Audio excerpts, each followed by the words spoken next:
اللہ رب العزت نے قرآن پاک میں ارشاد فرمایا وما خلقت الجن والانس الا لیعبدون۔ اللہ کریم ارشاد فرما رہا ہے کہ ہم نے جنات اور انسان کو پیدا کیا تاکہ وہ میری عبادت کریں۔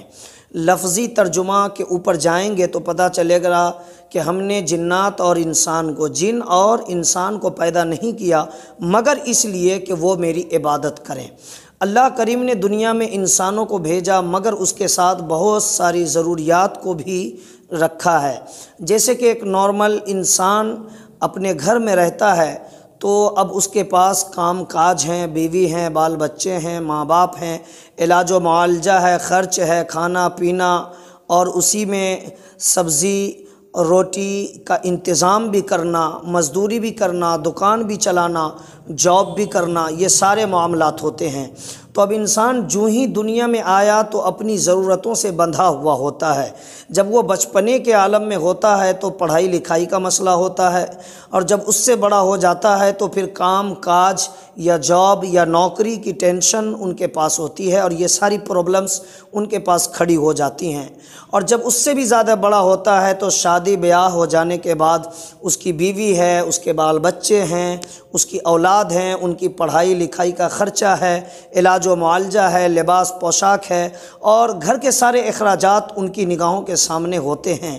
صبح وہ جب کام پر جاتے ہیں تو شام وہ کام کر کے لوٹتے ہیں۔ اب انہیں ایسا لگتا ہے کہ اللہ کی عبادت کے لیے ہمارے پاس وقت نہیں ہے، اور یوں ہی پوری زندگی ایک انسان گزار دیتا ہے۔ اور جب سمجھ آتی ہے کہ ہمیں دنیا چھوڑ کے جانا ہے، جب اسے احساس ہوتا ہے کہ ہمیں قبر میں جانا پڑے گا، جب اسے محسوس ہوتا ہے کہ قبر کے اندر کالی کوٹھری میں، اندھیری قبر میں کئی کنٹل مٹی کے نیچے ہمارے گاؤں، سماج، معاشرے، علاقے، سوسائٹی اور ہمارے احبہ و رشتہ دار کے لوگ دبا کر چلے آئیں گے قبرستان سے، تب انہیں ایسا لگتا ہے کہ نہیں یار، ہمیں تو نماز پڑھ ہی لینا چاہیے، ہمیں تو سجدہ کر ہی لینا چاہیے۔ جب تک ان کے سر کے بال پک جاتے ہیں، جب تک ان کے دانت ٹوٹ جاتے ہیں، پیشاب کا قطرہ تک آنے لگتا ہے، پیر کام کرنا بند کر دیتا ہے، آنکھوں کی روشنی، بینائی چلی جاتی ہے، ٹھیک سے دکھائی نہیں دیتا، طرح طرح کے پرابلمز، پریشانیاں، مجبوریاں ان کے ساتھ ہوتی ہیں،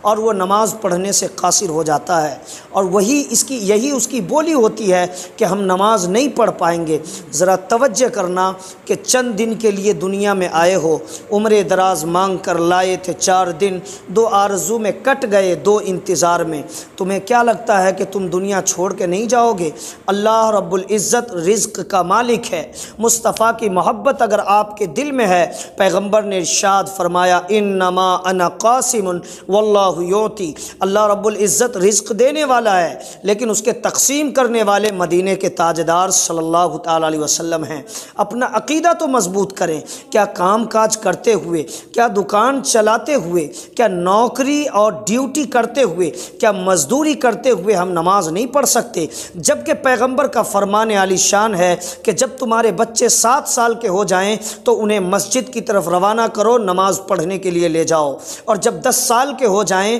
عام طور سے 12-15 سال میں لڑکا بالغ ہو جاتا ہے، اور جب بالغ نہ بھی ہو تو اسے 15 سال کے بعد آٹومیٹکلی انہیں بالغ مان لیا جاتا ہے۔ تو اب 10 سال کی عمر میں حکم دیا گیا کہ انہیں مار پیٹ کر، ڈرا دھمکا کر انہیں نماز کی طرف لے جائیں، تاکہ وہ بالغ ہونے سے پہلے نماز کا مکمل طریقہ جان جائے۔ آپ نے دنیا کے بارے میں تو سوچا،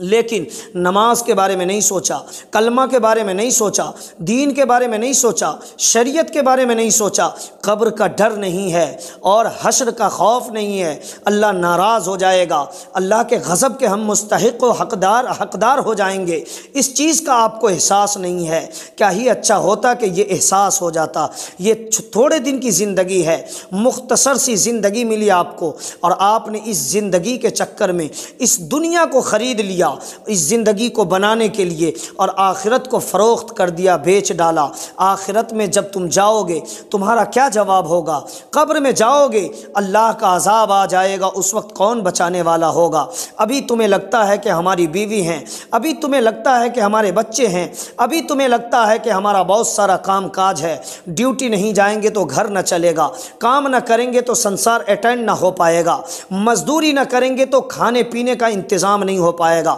علاج و معالجہ، لباس، پوشاک اور بال بچے، بیوی، ماں باپ کے کپڑے کا انتظام نہیں ہو پائے گا۔ ہاں میں آپ کو کہنا چاہوں گا کہ بچوں کی پڑھائی لکھائی کا انتظام کرنا بالکل ضروری ہے، اس کے علاج و معالجے کا انتظام بھی ضروری ہے، بیوی، ماں اور باپ کے علاج و معالجہ، لباس، پوشاک اور خوراک کا انتظام بالکل ضروری ہے، لیکن کہیں نہ کہیں اس سے زیادہ ضروری رب کا سجدہ ہے۔ اگر آپ کو یہ بات سمجھ میں آتی، اللہ رب العزت نے قرآن پاک میں ارشاد فرمایا 27ویں پارے میں، کل من علیہا فان ویبقى وجہ ربک ذو الجلال والاکرام۔ اللہ کریم ارشاد فرماتا ہے کہ دنیا میں جو کچھ بھی ہے زمین و آسمان میں، یہ سب کچھ فانی ہے، مٹ جانے والی ہے۔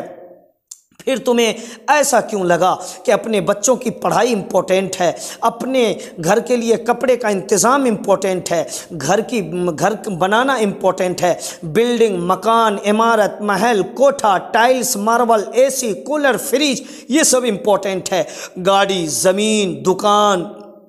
اور فور ویلر، زیور و زیورات، یہ سب کچھ امپورٹنٹ ہے۔ رب کا سجدہ تمہیں امپورٹنٹ نظر نہیں آیا؟ جبکہ نماز کے بارے میں تو حکم یہ ہے کہ ایک وقت کی نماز اگر کوئی جان بوجھ کے چھوڑ دیتا ہے نا میرے دوست، پیغمبر ارشاد فرماتے ہیں من ترک الصلاۃ متعمدا فقد کفر، یہ پیغمبر کی بولی ہے، مگر ہمارے امام اعظم ابو حنیفہ نے تو کفر کے قریب کا مسئلہ اٹھایا ہے۔ پیغمبر کی زبان یہ ہے، پیغمبر کی بولی یہ ہے، پیغمبر کا بھاشا یہ ہے، پیغمبر کی حدیث یہ ہے، اور اس کا مفہوم یہ ہے کہ جو جان بوجھ کر قصداً ایک وقت کی نماز چھوڑ دیتا ہے وہ کافر ہو جاتا ہے۔ اور قد کہاں داخل ہوتا ہے، خیر وہ تو علمی بحث ہے، میں اس پہ چرچا نہیں کرنا چاہتا، لیکن اب بتائیے مصطفیٰ نے کہا وہ کافر ہو جاتا ہے صلی اللہ تعالیٰ علیہ وسلم، لیکن غوث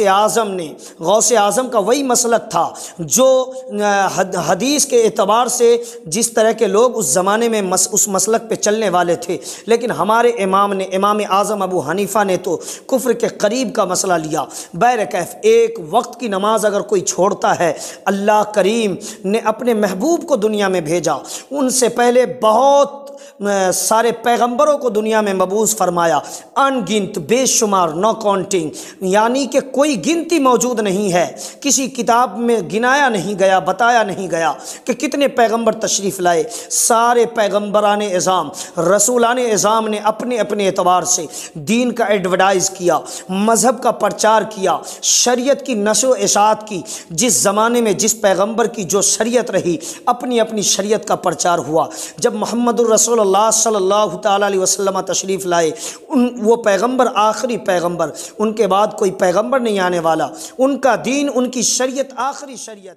کہ جان بوجھ کر کوئی ایک وقت کی نماز چھوڑ دیتا ہے تو اس کی قبر میں 99 سانپ مسلط کیے جاتے ہیں اس ایک وقت کے نماز چھوڑنے کی وجہ سے۔ اس سانپ کی طاقت کیا ہوگی، اس سانپ کا فنکار کیا ہوگا، آپ کو پتہ ہے؟ کتاب یہ کہتی ہے کہ وہ سانپ اگر کسی زبردست پہاڑی پہ اپنا پھن مار دے تو وہ پہاڑ چکنا چور ہو جائے گا، اگر وہ سانپ اپنے منہ سے پھونک دے دنیا کے اندر تو سارے لوگ تباہ و برباد ہو جائیں گے۔ اللہ اکبر کبیرہ، اتنا بڑا عذاب ہے، کیا جواب دو گے اس قبر کے اندر؟ تمہیں ڈر نہیں لگتا ایک دن ایسا آئے گا کہ موت کا فرشتہ تمہارے دروازے پر دستک دے گا، تمہاری روح قبض ہو جائے گی، جس اولاد کے لیے تم وقت گزار رہے ہو، جس بیوی بال بچے کے لیے تم وقت گزار رہے ہو، جس بلڈنگ کی چمک دمک اور خوبصورت عمارت محل بنانے کا تمہیں بڑا شوق حاصل ہے، جاؤ دنیا میں عیش کر لو، لیکن یاد رکھنا یہ دنیا دھوکہ ہے، یہ دنیا چیٹنگ ہے، یہ دنیا تمہیں بچانے والی نہیں، نہ دنیا کی کوئی دولت تیرے پاس رہنے والی ہے، تمہاری روح قبض ہو جائے گی، بلڈنگ پڑی رہ جائے گی، تمہاری جان چلی جائے گی، گاڑی کھڑی رہ جائے گی، تم دم توڑ دو گے، تمہاری دکانیں مارکیٹ میں رہ جائیں گی، تمہارا خاتمہ ہو جائے گا، تمہاری زمینیں پڑی رہ جائیں گی، پھر اس زمین کے لیے، پھر اس دکان کے لیے پھر اس مکان کے لیے اتنا زیادہ وقت نکالنا کہ اللہ و رسول کو بھول گئے، اللہ و رسول کی بارگاہ سے دور ہو گئے، تمہیں یاد